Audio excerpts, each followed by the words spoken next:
Hey guys, it's Jelly. You're now watching my interview with Meet the Creators TV. Like and subscribe.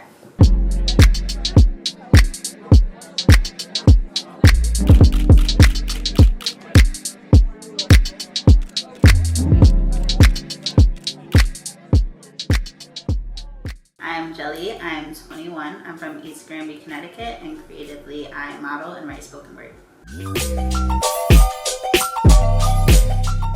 I actually started in January of last year. I had a friend that kept setting up like photo booth events, and every year she would ask me to go, but I was always too nervous. I thought it would be very awkward, like a whole bunch of people are watching you model and the photographer is telling you different things, and if I slip up. But I think when I finally started finding my style and getting more confident in my body, then I was like, it's time to do it and just pop out, because I have a whole bunch of nice outfits, but I don't got nowhere to wear them to. So I grew up in like a big house. There was 6 of us in the house. A lot of people in my family, since I'm like the skinny one, everybody's like a whole bunch of thick girls in my family. So me being the tiny one, they said that I could model, but I didn't really have the confidence to do it. But then I kind of saw what they were talking about as I got older.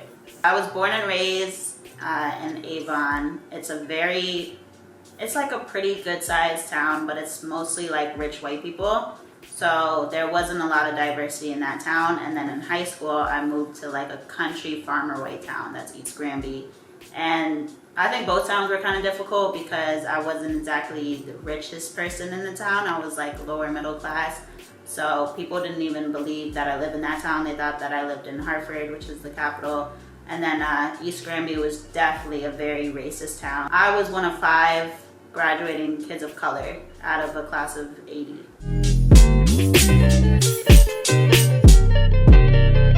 I think starting out it was very easy. A lot of photographers wanted to work with me just because my hair is different. I usually have a different colors and it's very short, and that's not very common that I've seen. I think going on it became harder.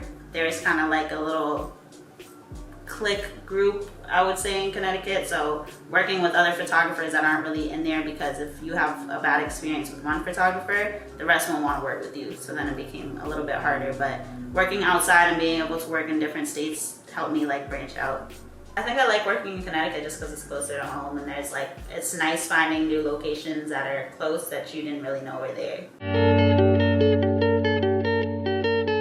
My boyfriend James is my #1 fan.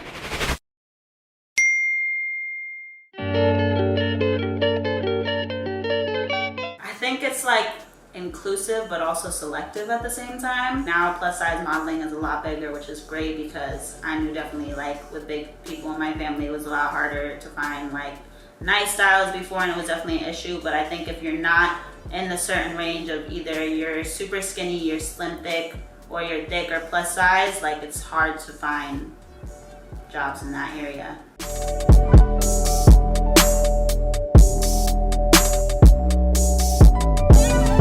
Trash. We don't get nothing because nobody heard of Connecticut. They just know it's in between Massachusetts and New York.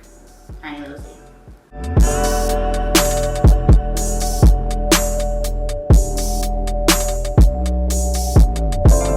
First I look at their work. If they hit me up, then I kind of see if anybody's worked with them before, because definitely like going alone as a woman, you never know if this is just some like creepy photographer trying to smash or whatever.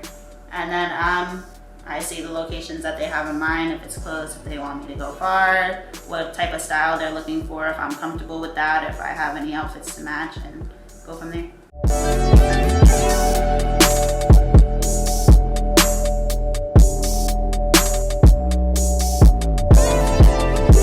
I think asking for more clarity when they're asking for certain poses was the easiest thing, because I feel like sometimes photographers will just tell you like, hey, do this pose or do this pose, but then if you don't do exactly the way that they saw it, then they get kind of frustrated. So just asking, and then also being comfortable, because you know, I don't want to go in and then like you can't talk to the person, so making sure that you have that connection.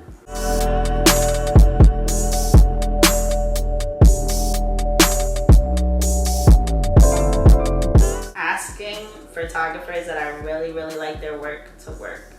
I feel like it's so, I just come off awkward. I'm like, hey, I really like your work, can you work? But getting comfortable with that was hard for me because I not a very talkative person.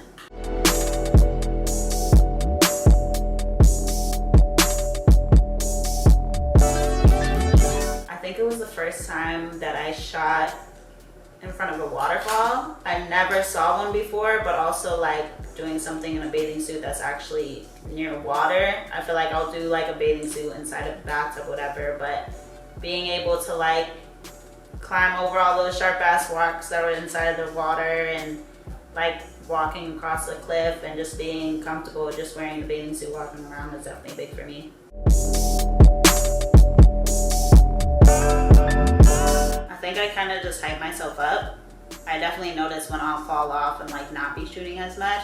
So I kind of just get in the mirror and I'm like, you really not on your shit, like get it together, and then I just go back out there.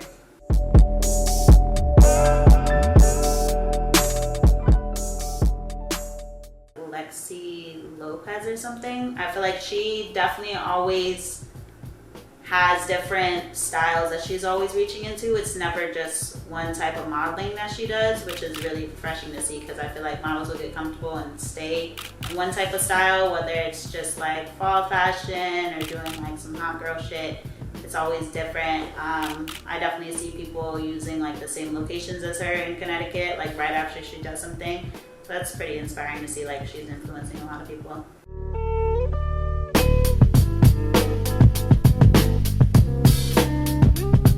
I feel so special. I don't know, I've never done something like this, and like having the opportunity to do it was pretty cool, because I was like, they got their own YouTube channel and like this big following. Like they don't gotta interview a little small town girl like me, but they did.